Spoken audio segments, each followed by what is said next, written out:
म्हज्या भाव भयणीनू, आमी पळयता की आमच्या जिवितांत जेन्ना आमी कोणाचो मोग करता, इश्ट जावं वा गोवा बायले मदें मोग, जेन्ना आमी कोणाचो मोग करता तेन्ना जेन्ना आमकां कळटा की आमच्यो करण्यो तांकां आवडना ओ जे आमी करता ते बरे भाशेन करिना, तेन्ना आमी कितें करता, आमी आमचें जिवीत बदलपाचो प्रयत्न करता. आनी खुबशे फावटी आमी पळयता की हो प्रयत्न खूब म्हत्वाचो. तशेंच जेजू आयज आमकां शुभ वर्तमानान सांगता, जरी तर तुमी म्हजो मोग करता जाल्यार तुमी म्हज्यो आज्ञा पाळटल्यो. आनी तो आमकां आनेकूय संदेश दिता, तुमी एकामेकाचो मोग करात जसो हांवें तुमचो मोग केला. आनी अशे तरेन जेजू आमकां सगल्यांक सांगता की एकामेकाचो मोग करून, एकामेकाची सेवा करून आमी एकामेकाक आदार दिवंक जाय. आयज जावन आसा पास्कांचो 6वो आयतार आनी आमी पळयता की आमी पवित्र आत्म्याच्या येण्याच्या उत्सवाक जशी आमी लागीं पावतात, तशीच इगोर्ज माता आमकां पवित्र आत्म्याचेर नियाळ करपाक आपयता.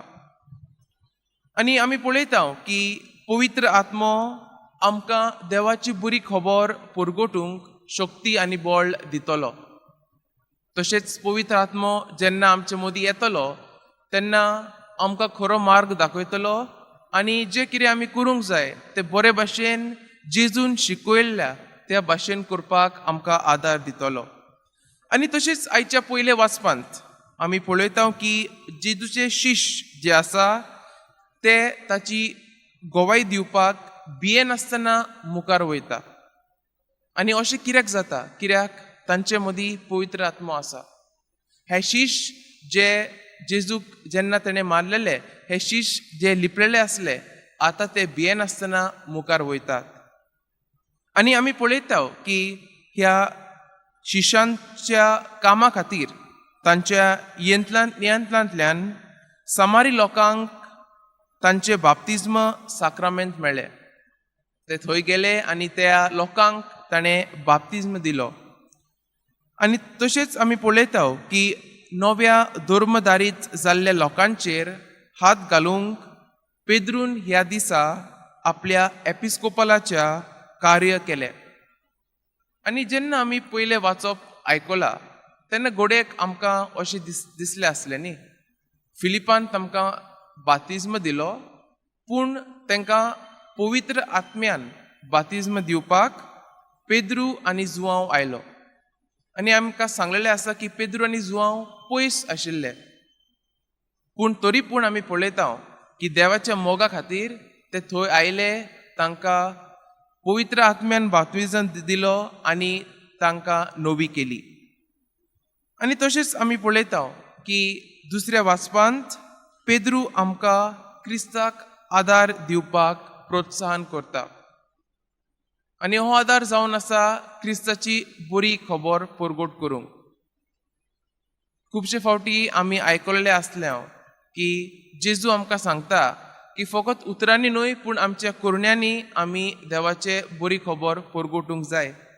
तशेंच आमी पळयता की पेद्रू सगल्यांक सांगता की आमी जेजूची बरी खबर परगटूंक भियेनासतना जशे शिश्य गेलेले तशें आमी आमच्या करण्यांनी दाखोवंक जाय. आमी फकत जे लोक आमकां बरें करता तांकांच न्हय, पूण जे लोक वायट करता, जे लोक सोत मानिना, तांकांय आमी बरे भाशेन वागूंक, तांकांय आदार करपाक आयज पेद्रू आमकां दुसऱ्या वाचपांत आपयता. आनी तशेंच पेद्रू आमकां सांगता की शरिरांत ताका मरण आयलें पूण आत्म्यान तो जिवंत जालो. आनी आमी पळयता की जेजू आमकां ही शक्ती दिता. खुबशे फावटी आमकां दिसता की आमच्या जिवितांत खूब कश्ट आसा, सगळें सारकें चलना. आनी ह्या काळार जेन्ना आमी जेजूक पळयता, जेन्ना आमी जेजूचेर विश्वास करता, तेन्ना तो आमकां ती शक्ती दिता मुखार वचूंक. आनी तशेंच आयच्या शुभ वर्तमानांत जेजू आमकां सांगता, जोरी तर तुमी म्हजो मोग करतात जाल्यार म्हजी आज्ञा पाळात.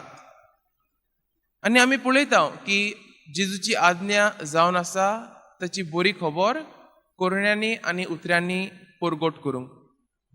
तसोच जेजू आमकां सांगता, जोरी तर तुमी म्हजो मोग करशात जाल्यार एकामेकाचो मोग करात. आनी हांवें जे तुमकां शिकयलेलें आसा तें तुमी बरे भाशेन पाळचें. आनी आमच्या संवसारांत आमी पळयता की जे जेजून आमकां शिकयलेलें आसा, जे व्हॅल्यूज ताणें आमकां दाखयलेले आसा ते पाळूंक केन्ना खूब कोश जाता, आमकां केन्ना भंय दिसता. तेन्ना जेजू आमकां सांगता की भिवपाची गरज ना, कित्याक तो आमच्या सांगाती आसा. आनी आयज तो आमकां सांगता की जेन्ना तो वेतलो, जेन्ना तो बापा कडेन वेतलो, तेन्ना तो आमकां पवित्र आत्मो धाडटलो आनी हो पवित्र आत्मो आमकां सांबाळटलो. तशेंच आमी पळयता की जेजून आमकां सगल्यांक एक मिशांव दिलेलें आसा आनी हें मिशांव पाळपाक तो आमकां आदार दिता. तर आयज जेन्ना आमी ह्या वासपांचेर नियाळ करता तेन्ना खिरीतपणी आमी देवाची कृपा मागुया की जें ताणें आमकां शिकयलेलां तें आमी आमच्या उतरांनी आनी कोरण्यांनी करच्याक आनी एकामेकाचो मोग करून एकामेकाची सेवा करून बरे भाशेन आमी जिवया. आमेन.